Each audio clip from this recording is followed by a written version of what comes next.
Good evening, everybody. Kate here from the Safeguarding Association, and welcome to the first safeguarding briefing of 2019. I nearly said 2017 then. Tonight, we're going to be looking at some of the issues that are going to be facing us as child protection professionals over the course of the next probably 6 months, maybe 12 months. But as with these issues, they change all the time, depending on what happens within society and whether or not there are any sudden rule changes within the this sector particularly. We had a big year last year in 2018. I'm not anticipating that we're going to have quite the same in terms of updates within 2019.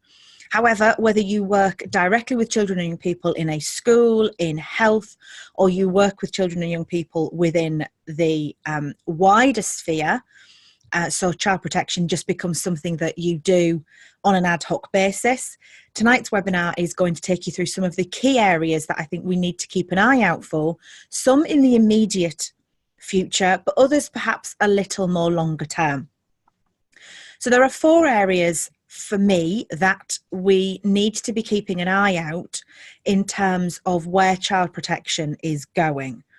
Now, the first is already being legislated for, and the wheels are already in motion across the country for this change to come in by the end of June 2019. And I'm talking about the change from local safeguarding children's boards through to safeguarding partnerships. Now, many of you will be aware of this change. If you're not, fear not. This is potentially not as radical a change as some would like, myself included. In some areas, there may be quite a big change in terms of structure, but in other areas, I suspect things will carry on pretty much as usual, but it's going to be very, very local. So you will need to find out from your local organisations, such as the existing local Safeguarding Children's Board members, what the plans are for your local safeguarding partnership, particularly in terms of referrals and whether or not there are going to be any changes to thresholds in respect of when a referral will be accepted. I would urge all of you to at least contact your local Safeguarding Children Board and find out what is happening in your area. If possible, go along to any of the updating sessions that will be held for over the coming months and possibly beyond June to help local people understand what is happening in your area. So go along to those. Make your voice heard if you don't think you're getting the right information. If you can get newsletter updates or email updates, then get those. What we're seeing is a change from slightly more national practice to a more local practice, such as we had in a slightly different form back in pre-2004. So really, it's going to be up to your local areas to determine what is going to be happening in the coming months and how they are going to run their safeguarding partnerships. Just as by way of update, or refresh rather, safeguarding partnerships are made up of 3 key organisations. You have your local authority, your CCG, so your clinical commissioning group, and your police force for that area. They work by local authority area, not by CCG or police area. So you might have an overlap of CCG and police in a number of areas if they cover more than one area, but it only goes by local authority area rather than by either of the others. So if you have, for example, a Cambridge local Safeguarding Children's Board or a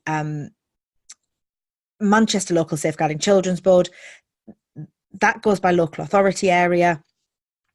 So it will stay with local authority areas. They're meant to be funded equally, and you will have key people at the top for each of those areas sitting at the table. As yet, as I say, it's still not massively clear on what that's going to look like in every area. So it's really important that whether you deal with local safeguarding children's boards regularly or you deal with them on an ad hoc basis, you find out what is happening in your area and you make sure that you're involved or at least learning what is happening in your area as much as possible so that you can update your procedures following the changes when they're fully implemented by the end of June of this year, so end of June 2019. So that's the first thing to be keeping an eye out for. The second thing is something that really I don't think is ever going to go away, but is increasing in media coverage. It's increasing in the number of young people trying to access support. And I know it's causing a huge worry for a lot of people with it, particularly within the education sector. I chair a safeguarding board of a big college group, and this particular issue is growing and is becoming more and more difficult for them to manage because of the extra issues that it raises in terms of support. I'm talking about mental health. And as a practitioner, you'll be aware that there is a wealth of information out there in terms of how to look after our mental health, how to support people where there are mental health issues. What we are seeing right now is a big problem within CAMS, so Child and Adult Mental Health Services, because simply they can't keep up with demand and they are struggling. And I think they accept that in some areas they are struggling to meet the needs of children in their local area. What that, of course, is then doing is placing a further burden on those who are working with these children and young people, because they're having to prop up that young person with the support that they're because there's a lack of support. Now, there are lots of places to go, but again, the picture changes locally. So some areas will have really good support from CAMS and will have really good support from other charities, maybe really good support from Mind or other independent organisations. Other areas may be struggling with getting the children access to CAMS. Maybe they're not meeting thresholds, maybe they're too young, maybe there isn't the right support in place for them, maybe there isn't the parental support for these young people to be accessing that support that they need. So the picture does change across the country. What does that mean for us as practitioners? Well, again, a varying picture. It's not going away, is the short answer. And it's something that we are all having to dig deep and to deal with in whatever way we are able to without making the situation worse for these young people. It isn't an easy situation to manage. There are lots of difficulties within schools, particularly in terms of them being able to fully support young people, perhaps where there are maybe not the severe issues which would give them access into CAMS, but maybe those issues where it's almost on the threshold. It kind of, as anything does, there are peaks and troughs with it. There are good days, there are bad days. It's finding the resources to help these young people and to make sure that they're getting the support they need when they need it. But again, the knock-on effect is if the support isn't there, then the issue falls back on the organisation trying to refer people through. So it is a difficult picture and something that's quite difficult to manage.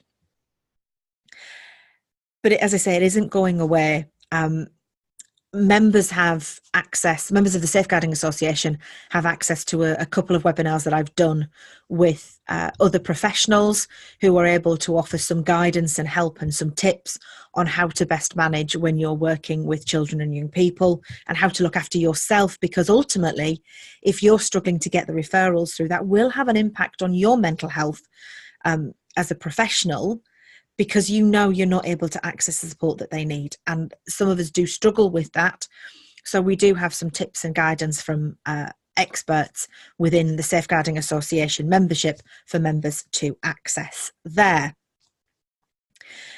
So those are the first two issues. Safeguarding partnerships is already in existence. That's going to happen by the end of June 2019 across the country. Mental health is an issue that isn't going anywhere. And in fact, we're seeing an increase in difficulties in accessing services because of that. There's talk of, the other thing to mention around mental health is there's talk of a national body to look over this and maybe looking at some potentially standardised training around it. Mental health first aid do a lot of training nationally. There are others who are doing equally good work that isn't a mental health first aid stamped training course, but they are equally doing great work with practitioners and with children and young people alike. So there's a wealth of people out there. The third issue to be aware of as we move through 2019 really is a bit of a double whammy. It's county lines and child exploitation. We seem to have moved away from calling the issues child sexual exploitation or child criminal exploitation, and we're moving towards just calling it child exploitation, whether it's sexual or criminal. Again, that picture varies up and down the country, so find out what it's being called in your area and make sure that you're using the same language. We know from reports that are coming out in the media almost weekly, there are a huge range of issues coming out as a result of child exploitation, and it's having a huge knock-on effect in terms of the impact it's having on young people, the services that they're able to access to get the support that they need, and also in terms of potential legislation changes which are coming along. Not quite child sexual exploitation, but one of the issues you may remember from last year was the introduction of a bill in Parliament to make upskirting a criminal offence. Now, that's the practice of, it's an extension of voyeurism, really, but the practice is for males usually to slide their phone underneath a woman's skirt or a girl's skirt and take a picture of them, of their genital area. And it's not yet a criminal offence, but the good news is that the bill has passed in the House of Lords, so it's looking likely that that is going to be enacted this year and will come into force at some point this year as well. So that will add to the range of charges which can be made when a young person or indeed an adult is abused. And it's an extra arrow in the bow that can help practitioners and professionals help young people and help to safeguard them as much as possible should these incidents occur. So we just add it to the list of potential consequences of this action taking place. But the good news is it will be a criminal offence, and we're just waiting for that bill to be enacted at some point this year also. But back to county lines and child exploitation, it's happening all over the place. The picture varies nationally, as you may expect. So in terms of, for example, East Kent, there's a lot of county lines issues in terms of gangs maybe coming down from London. There's issues around trafficking. There are issues around young people being exploited to transfer drugs and or people and or other items across the various county lines. And that picture isn't the same across the country. It's different up in Cumbria. Again, it's different in Hull. It's different across in Manchester. The same with child exploitation, whether it's sexual or criminal. The picture varies across the country. Now, there won't be an area that isn't affected by these issues. It's just the level at which either it's been uncovered or that it's been reported that will vary around the country. But there are lots of bits of guidance out there around how to deal with child exploitation and child and county lines issues. There's lots of that being published by the government. And all of the government guidance will soon be in the newly revamped Safeguarding Association website, so you'll be able to access that. And if you're on my mailing list, then I will tell you when the website is live with those resources in it, so that you can go and access them at that time. So we've looked at safeguarding partnerships, mental health, and county lines and child sexual or child exploitation. The other issue is something that is really a sign of the times, I fear. And I have heard from a number of professionals across the country that in the current political climate, and particularly in light of the vote in Parliament yesterday against the Brexit deal, practitioners I have spoken to are warning of an increase in radicalisation. Now, we're not talking radicalisation in the sense that many practitioners will be aware of it. We're talking about radicalisation particularly into far-right movements, the likes of National Action, the likes of the BNP in its various formats as it flows down. There's also things like Generation Identity, which is a continental organisation that is really, really feeding off the vitriol and the hatred that's coming out as a result of the Brexit discussions and debates and conversations that have been happening really for the last couple of years. Again, it's not the same in every area, but practitioners really should be on the watch for increases in radicalisation into far-right movements. And I would suggest that if you can access things like RAP training, updated prevent training, look at issues around your local area. Are there things that are directly affecting you?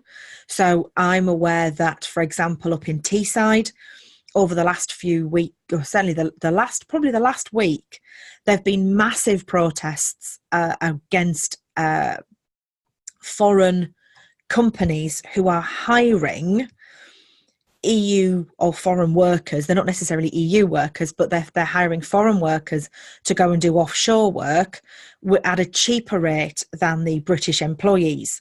Now, most of the people who are protesting are in their adulthood. In fact, I think they're all in their adulthood at varying ages, but they will all have children who know what they're protesting about and who know why their parents are so angry about this.